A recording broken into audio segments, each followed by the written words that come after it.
Hakim-Hakim pasal yang kedua, ayat yang pertama.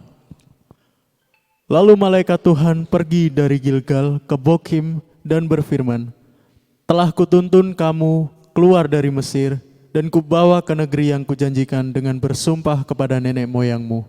Dan aku telah berfirman, aku tidak akan membatalkan perjanjianku dengan kamu untuk selama-lamanya. Tetapi janganlah kamu mengikat perjanjian dengan penduduk negeri ini. Mezbah mereka haruslah kamu robohkan, tetapi kamu tidak mendengarkan firman-Ku. Mengapa kamu berbuat demikian? Lagi aku telah berfirman, aku tidak akan menghalau orang-orang itu dari depanmu, tetapi mereka akan menjadi musuhmu dan segala Allah mereka akan menjadi jerat bagimu. Setelah malaikat Tuhan mengucapkan firman itu kepada seluruh Israel, menangislah bangsa itu dengan keras. Maka tempat itu dinamai Bokim, lalu mereka mempersembahkan korban di sana kepada Tuhan.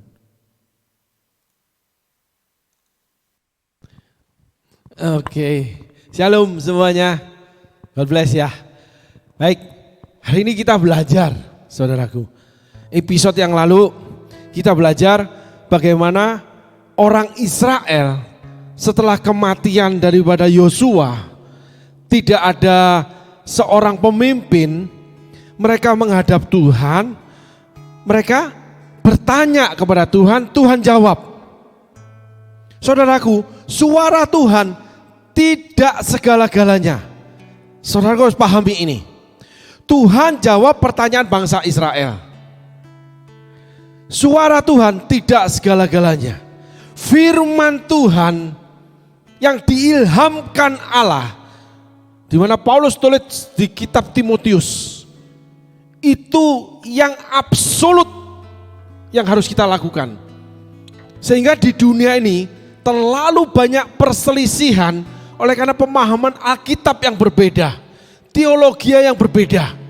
Tetapi semua sama, sebenarnya setiap anak-anak Tuhan ingin memuliakan Tuhannya, saudaraku.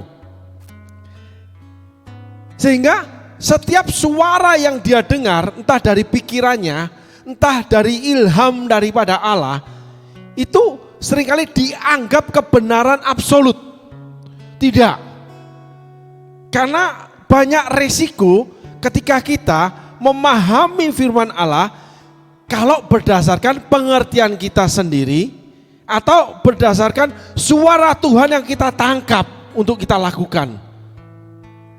Nah, hari ini kita tidak terlalu belajar tentang hal itu, cuman kita belajar bagaimana ketika seorang pemimpin itu tidak ada dalam kehidupan orang percaya. Yang hari ini kita belajar dari bangsa Israel di kitab Hakim-Hakim, yang membuat bangsa Israel itu tetap mendengarkan suara Tuhan. Seseorang ketika enggak ada pemimpin rohani yang Allah tetapkan, mereka tetap dengar suara Tuhan. Gereja kalau nggak ada sinode yang menaunginya, mereka tetap dengar suara Tuhan. Tetapi di episode yang lalu kita sudah belajar di mana bangsa Israel menambahkan apa yang Allah bicarakan. Nggak ada garis yang jelas. Ketika Musa dan Yosua hadir di bangsa Israel, garisnya jelas. Bertanya kepada orang yang jelas. Seorang pemimpin absolutely itu akan dihormati Allah. Pemimpin rohani yang dipilih Allah untuk saudara. Gereja yang dipilih Allah untuk saudara. Salah satu contoh yang kita angkat ketika Adam mendengarkan perintah Allah, Hawa belum ada. Ketika Hawa berkomunikasi, lalu Hawa melakukan dengan memakan buah yang dilarang Allah, yang berbicara kepada Adam, Hawa itu tidak ada pemimpin yang memimpin dia, walaupun pemimpinnya hadir. banyak sekali kehadiran seorang pendeta, kehadiran seorang suami, kehadiran seorang pemimpin yang Allah tetapkan. Orangnya hadir tapi suaranya tidak didengar. Tidak punya value, saudaraku. Sehingga seakan-akan jemaat itu boleh memutuskan, seakan-akan orang-orang yang di bawah kepemimpinan boleh memutuskan.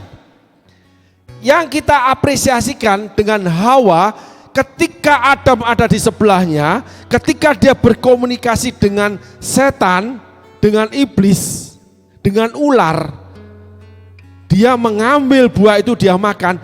Bahkan pemimpin yang kompromi, Adam kompromi.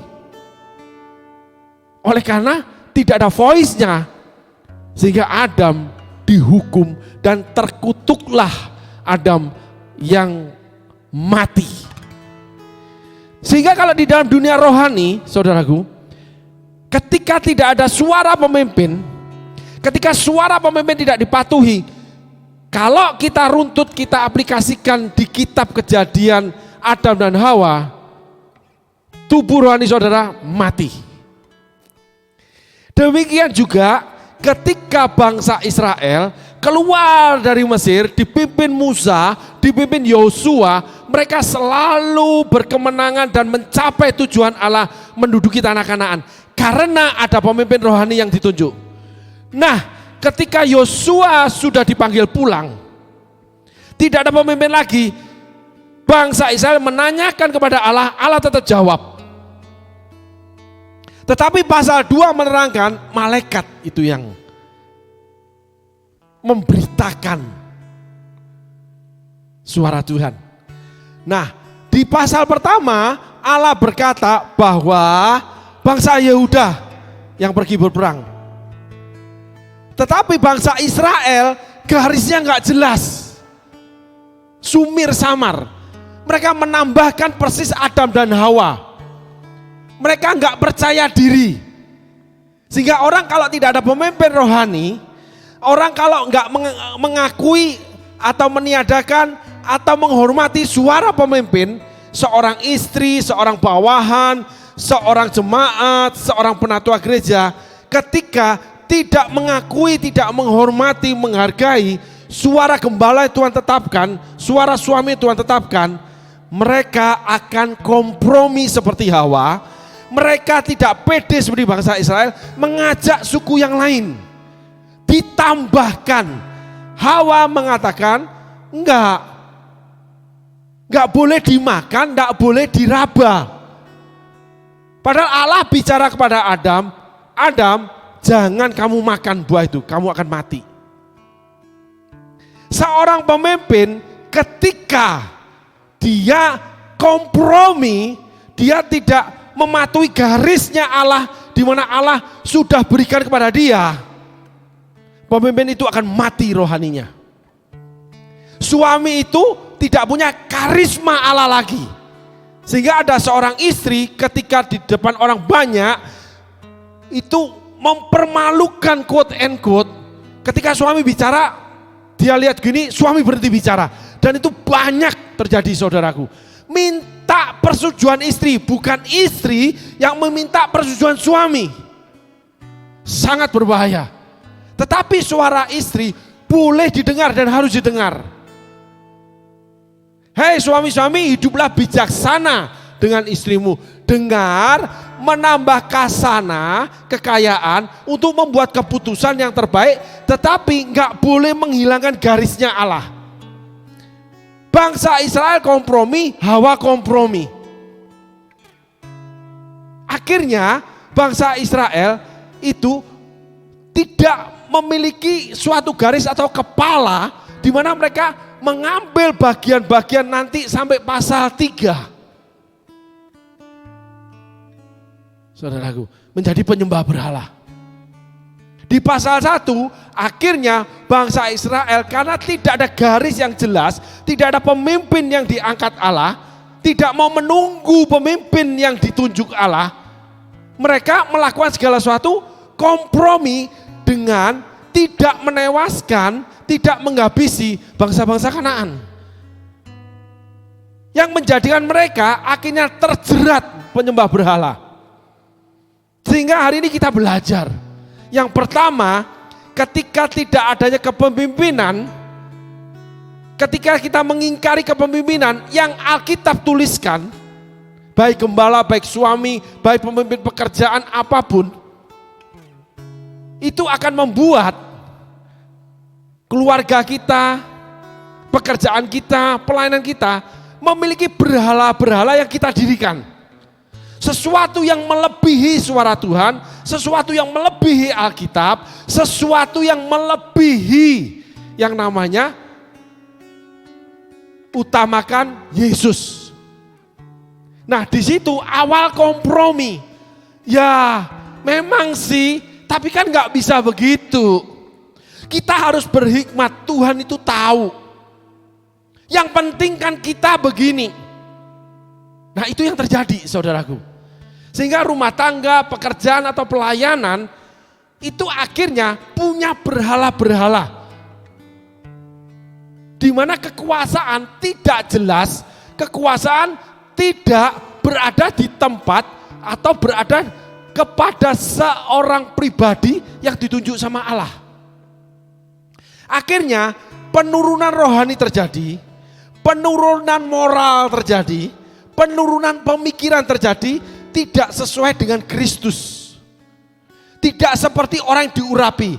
Namun mereka melakukannya tetap menjadi anak Tuhan atau seakan-akan orang yang diurapi. Bahkan mereka akan mencela, merendahkan orang-orang yang dipakai Tuhan. Itulah kenyataannya. Nah, kita kembali lagi kepada yang namanya Tuhan bicara di pasal 2. Tolong ditayangkan. Lalu malaikat Tuhan pergi dari Gilgal ke Bokim dan berfirman. Saudara perhatikan ini. Telah kutuntun kamu keluar dari Mesir dan kubawa ke negeri yang kujanjikan. Saudara perhatikan, kutuntun, kunya itu huruf besar, berfirmannya tidak huruf besar. Terjadi penurunan kualitas rohani.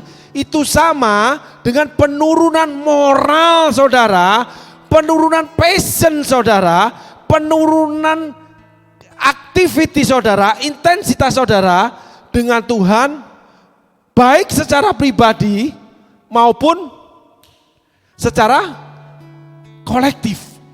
Di dalam pelayanan, di dalam rumah tangga, di dalam pekerjaan, termasuk kehidupan sehari-hari, saudara akan terjerumus, tercebur pada namanya kompromi. Karena Alkitab mencatat itu. Nah, ini garis merahnya, betapa pentingnya seperti episode yang lalu, tubuh Kristus, orang hidup, itu selalu Allah nyatakan adanya seorang pemimpin yang Allah tunjuk. Apabila tidak ada, itu akan terjadi penurunan yang namanya kualitas rohani.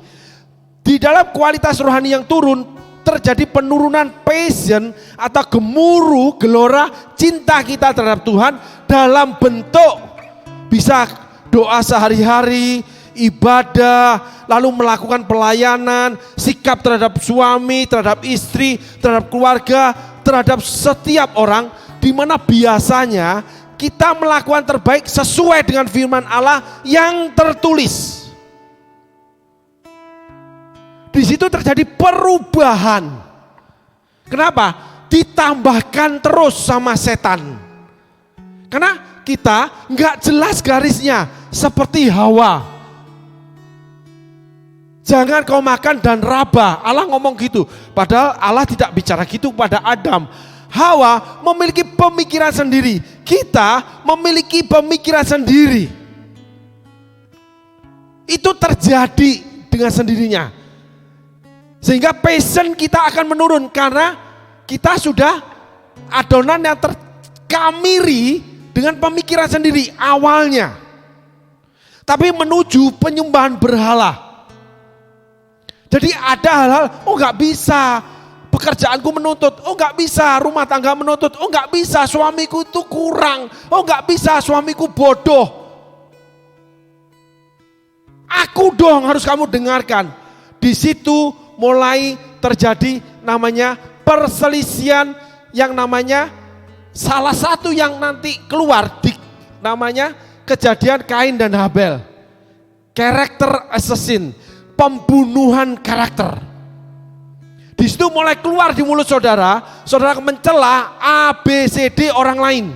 Saudara akan mencela suami saudara atau istri saudara. Saudara akan mencela anak saudara, enggak ada remnya, enggak ada firman yang diingatkan Allah bahwa itu salah. Setelah itu Adam dan Hawa enggak ada lagi firman Allah. Tidak ditulis lagi, Allah pada waktu hari yang sejuk jalan-jalan mencari Adam. Hai Adam, di mana kamu? Seperti bangsa Israel, akhirnya mereka menyembah berhala. Karena Tuhan sudah tidak menjadi yang terutama dalam hidup mereka. Amin saudaraku. Tuhan Yesus berkati.